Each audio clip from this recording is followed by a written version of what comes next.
le quart d'heure des éditorialistes d'Europe Soir.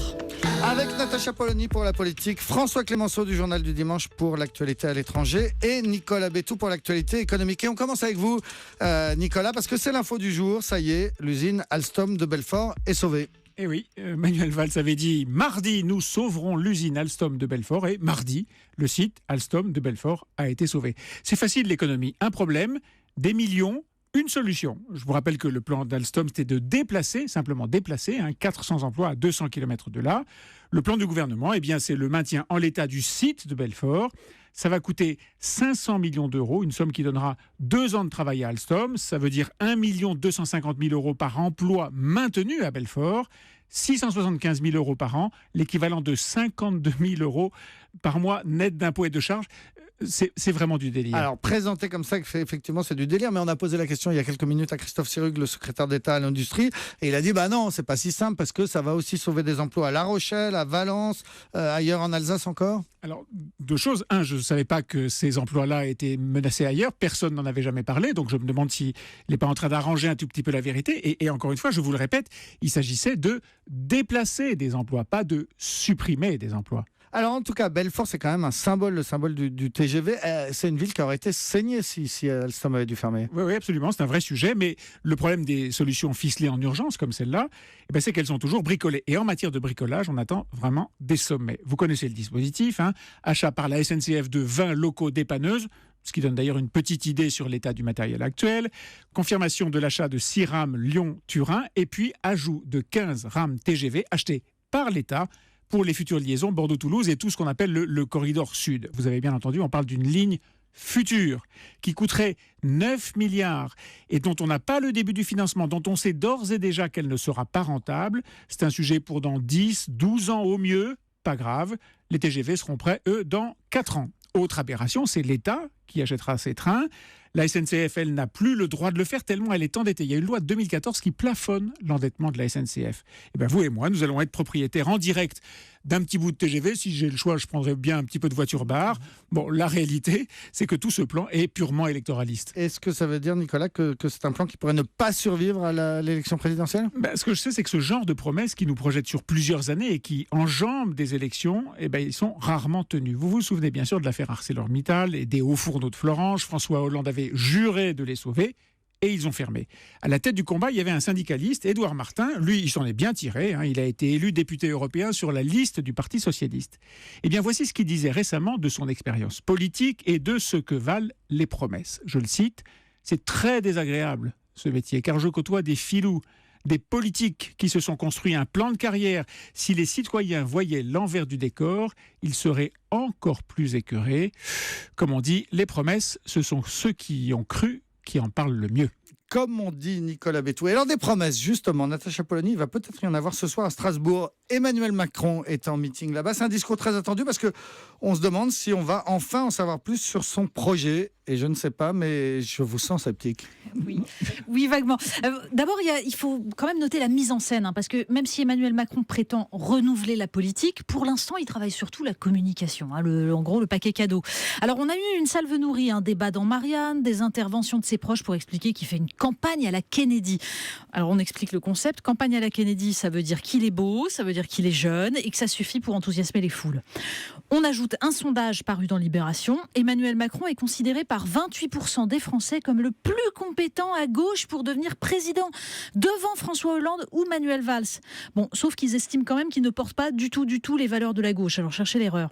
Enfin, aujourd'hui, il y a donc ce fameux meeting lui-même, préparé par un briefing des journalistes pour être sûr qu'ils comprennent bien le message. Et alors justement, ce message, William Galibert était à ce briefing tout à l'heure. Il nous en donnait les grandes lignes à 18h dans le journal. Vous en retenez quoi ?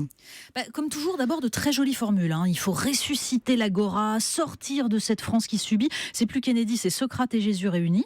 La démocratie est malade, nous dit-il, parce que les Français n'ont plus confiance en les politiques. Et pour rétablir la confiance, Emmanuel Macron coche à peu près tous les mots-clés. Renouvellement, responsabilité, société civile, transparence. Alors traduction, premièrement, on va s'intéresser à la situation pénale et au casier judiciaire des ministres pour qu'ils soient exemplaires. Donc grosso modo, on élimine Nicolas Sarkozy et Alain Juppé. Mais à part ça, Bon, à part ça, des comités de citoyens, Tiré au le sort, il nous a dépassement, dit. voilà, Ouais. le Comité de dépassement- citoyens tiré au sort. Le dépassement des partis, c'est beau comme du Ségolène Royal, de la démocratie participative. Alors bien sûr, il y a la proportionnelle, tant de fois promise.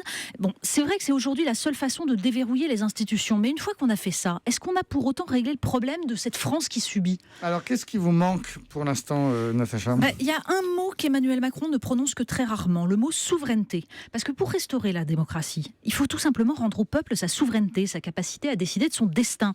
Et aujourd'hui, ce destin est confisqué par des intérêts privés qui grignotent l'espace public. Quand Emmanuel Macron explique que certaines missions sont mieux portées par le privé que par l'État, il se garde bien d'entrer dans le dur.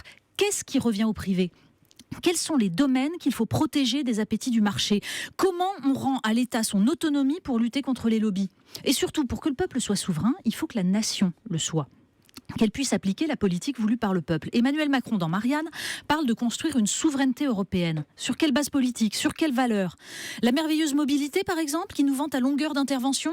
Je veux dire, à Belfort, ils connaissent la promesse de mobilité. 200 km plus loin, c'est rien du tout. Alors pour l'instant, la mobilité, elle est subie. Elle sert à détruire les protections, à nier le passé, l'histoire.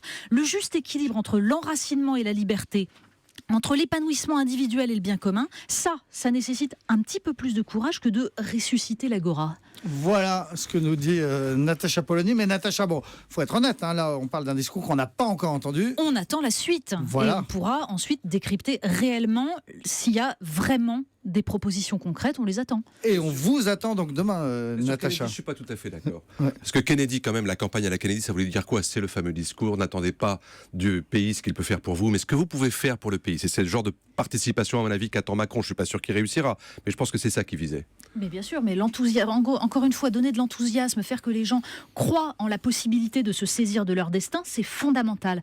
Mais ça nécessite d'éclaircir les points majeurs qui aujourd'hui privent le peuple de sa souveraineté, et ça nécessite d'être plus clair sur l'économie. Eh ben, il a 3 mois pour le faire. Voilà, 3 mois et 3 meetings, dont le premier a lieu ce soir à Strasbourg. On suivra ça de près. François Clémenceau, vous vous intéressez ce soir à ce référendum, à ces référendums boomerang, avec le non à la paix qui vient de l'emporter en Colombie. Il s'agit du 3e référendum en moins de 6 mois, dont le résultat est absolument contraire à toutes les prévisions et qui consacre l'échec de la politique politicienne face aux grands enjeux. Oui, c'est ça, c'est l'échec de la politique politicienne. Vous vous en rendez compte quand j'étais à Londres là pour écouter les débats sur le Brexit avec Theresa May qui était devant les conservateurs, et elle a essayé de convaincre les siens de la nécessité de faire maintenant ce qu'on appelle un Brexit dur.